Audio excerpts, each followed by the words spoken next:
جو کسی کو جائز حاجت ہو، کسی کی مراد ہو، وہ 2 نفل پڑھے نماز حاجت، اس کا نام ہے نماز غوثیہ، 2 رکعت، ہر رکعت میں سورہ فاتحہ کے بعد 11 مرتبہ سورہ اخلاص، قل هو اللہ، کتنی مرتبہ؟ 2 رکعتیں پڑھنی ہیں، وہی طریقہ نماز کا، صرف 11 مرتبہ قل هو اللہ شریف۔ جب 2 رکعتیں ہو جائیں تو پھر 11 مرتبہ درود شریف پڑھیں، کتنی مرتبہ؟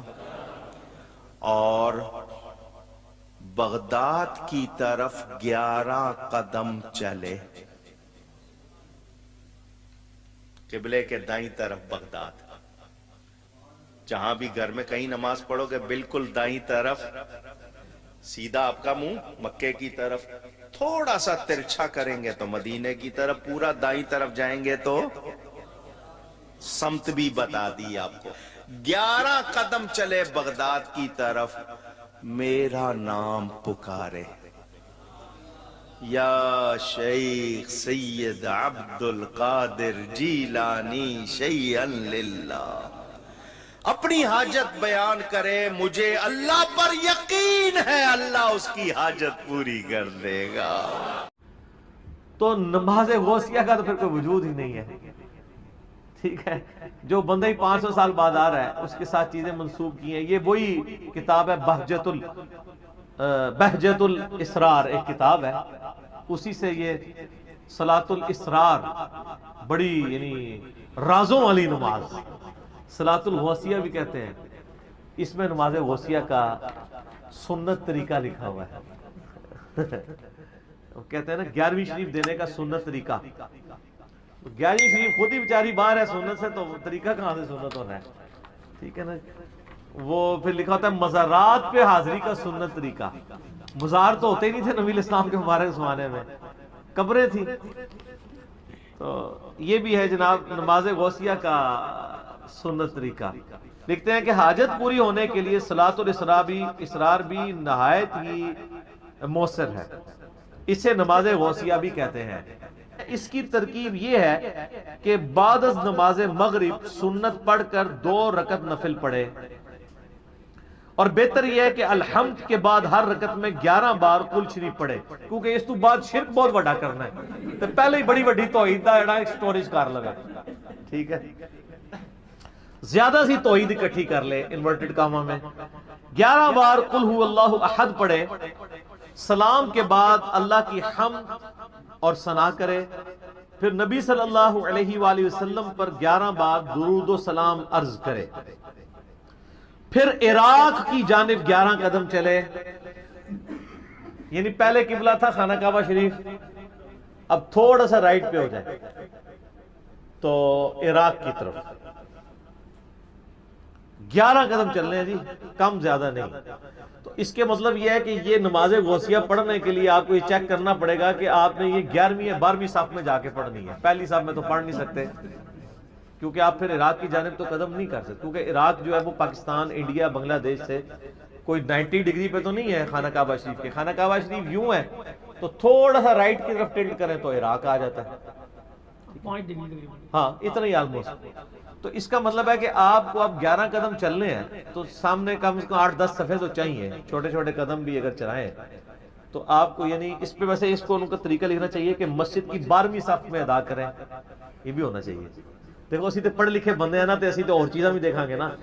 ایک بندہ نیت کر بیٹھے جو اسلام پہلے کہ اوہ 11 قدم لے چلا، پھر ہم پیچھے جا کے نیت۔ تو اس میں میرے خیال ہے ہم بزرگوں کے ماننے والوں کو مشورہ کریں گے کہ یہ غوثیہ، نماز غوثیہ کا طریقہ آپ کے بزرگوں سے تھوڑا سا اس میں کمزوری رہ گئی، اس کی نماز غوثیہ کی سنتیں اور آداب میں ایک ادب اور ایڈ کر لیں کہ مسجد، ایسی مسجد میں جائیں جس کی کم از کم 11-12 صفحے ہوں، اس کی آخری صف میں، پھر سترہ بھی سامنے رکھنا پڑے گا کیونکہ کوئی سامنے سے گزر نہ جائے، سترہ سامنے رکھیں یا کسی ستون کے پیچھے آپ پڑھیں، ہاں سین میں پڑھیں، پھر عراق کی جانب 11 قدم چلیں اور ہر قدم پر پڑھیں، نعوذ باللہ۔ اب پڑھنا کیا آپ یعنی یہ شرکی الفاظ دیکھیں، شیخ عبد القادر جیلانی قیامت الدین ان کے دشمن بن جائیں گے. وہ سورۃ الاحقاف کے شروع میں آتا ہے نا کہ جن ہستیوں کو پکار رہے ہیں نا ان کو تو پتہ بھی نہیں کہ ان کو پکارا جا رہا ہے، اور قیامت والے دن یہ ہستیاں ان کی دشمن بن جائیں گی اور وہ اللہ کو کہیں گی کہ یا اللہ انہوں نے ہمیں پکارا ہے، ہمارا کوئی قصور نہیں ہے، اور وہ ان سے اعلان برات کر دے گی. یہ ساری آیات میں نے مسئلہ نمبر 121 میں کور کی ہوئی ہے کہ بزرگ خود ہی دشمن بن جائیں گے بزرگوں کے ماننے والوں کے. جس طرح آج ہم بزرگوں کے ماننے والوں کے دشمن ہیں نا، تو قیامت دن بزرگ بھی ہمارے ساتھ کھڑے ہوں گے، وہ کہیں گے بالکل ہم بھی ان کے دشمن ہیں. ٹھیک ہے، تو بزرگوں کے طریقے پہ تو ہم ہوئے نا پھر. ٹھیک ہے، کیونکہ بزرگوں نے بعد میں دشمن ہونا ہے، ہم دنیا میں بتا رہے ہیں دشمنی کر کے کہ بھی اللہ کے بندو بچ جاؤ. سورہ احقاف کی آیت نمبر 5 اور 6 میں نے اس کے ساتھ ایڈ بھی کیا ہے. نماز غوثیہ کے فوراً بعد میں نے اپنا عقیدہ بھی اس میں بتا دیا. وہ کہتے ہیں 11 قدم چلے اور ہر قدم پر کہے یا غوث الثقلین، اے جنوں اور انسانوں کے فریاد رس، یا کریم الطرفین، اور اے ماں اور باپ دونوں کی طرف سے عالی شان والے، یعنی حسن و حسینی کی تھے نا حضرت شیخ عبد القادر جیلانی. اغثنی، میری مدد کیجئے، میری فریاد رسی کیجئے، ومددنی، اور میری مدد فرمائیے، فی قضاء حاجتی، اس حاجت کے پورا ہونے میں. یا قاضی الحاجات، اے حاجتوں کے پورا کرنے والے. لعنت اللہ علی الکاذبین ولا حول ولا قوۃ الا باللہ العلی العظیم. یہ سر یہ جو سلسلہ نقشبندیہ کے اندر جو ختم پڑھے جاتے ہیں نا، اور سلسلہ قادریہ کے اندر جو ختم پڑھے جاتے ہیں، ان میں وہ جو اللہ تعالیٰ کے لیے لفظ استعمال کرتے ہیں وہ یا قاضی الحاجات. ان کو یہ سمجھ نہیں آتی، ایک جگہ اللہ کے لیے استعمال کرتے ہیں، دوسری جگہ وہی الفاظ شیخ عبد القادر جیلانی کے لیے. جو فوت ہو کے جا چکے ہیں ان کو پتہ بھی نہیں. تو کہتے ہیں یہ آپ کریں تو وہ آپ کی مدد کو پہنچیں گے. اور اس طرح کی یہ باتیں لکھی ہوئی ہیں. اس پہ میں نے آیت نقل کی تھی، وہ سورہ الاحقاف کی آیت نمبر 5 اور 6.